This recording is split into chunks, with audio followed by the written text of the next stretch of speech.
Oggi gli archivi d'autore non sono più composti solo di carta e di inchiostro, ma anche di bit. Sono Lucia Zagnolini e oggi ci troviamo nel laboratorio analogico digitale del FICLIT, il Dipartimento di Filologia Classica e Italianistica dell'Università di Bologna, e la mia ricerca si occupa della prospettiva archivistica del digitale d'autore e in particolare si occupa delle metodologie di descrizione di questi materiali, che sostanzialmente sono il primo punto di accesso verso la ricerca su queste nuove forme di archivio.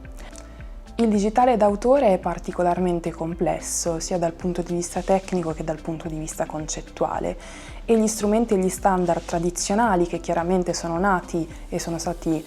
sviluppati in un contesto pienamente analogico, non sono più in grado di rappresentare tutte le sfaccettature di questi nuovi archivi. Per questo motivo la mia ricerca si è concentrata sullo studio e l'estensione di un'ontologia, la Records in Context Ontology, sviluppata dall'International Council on Archives.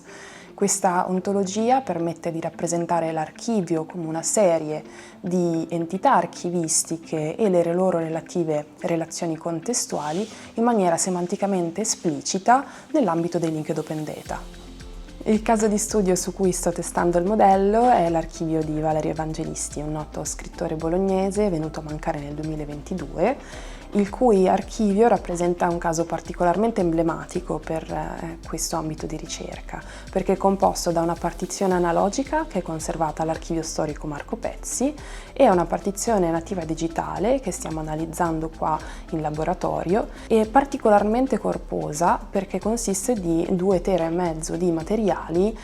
che è stato possibile recuperare grazie all'attività dell'associazione Valerio Evangelisti, il Sol dell'Avvenire. Si tratta di un centinaio di floppy disk della fine degli anni 90 e di 3 hard disk, fra cui l'hard disk del computer fisso di Valerio e del suo computer portatile, che rappresentano gli strumenti, gli supporti in cui ha lavorato fino agli ultimi giorni della sua vita. Quello di Valerio Evangelisti è probabilmente il primo caso di un archivio ibrido d'autore ad essere descritto con la Records in Context Ontology, e attraverso l'estensione che sto sviluppando l'obiettivo è quello di rendere questo modello ancora più adatto alla descrizione del digitale d'autore. L'idea è che questa ricerca possa fornire gli strumenti atti a valorizzare queste nuove forme di archivio e quindi a consentirne l'accesso, lo studio e la comprensione.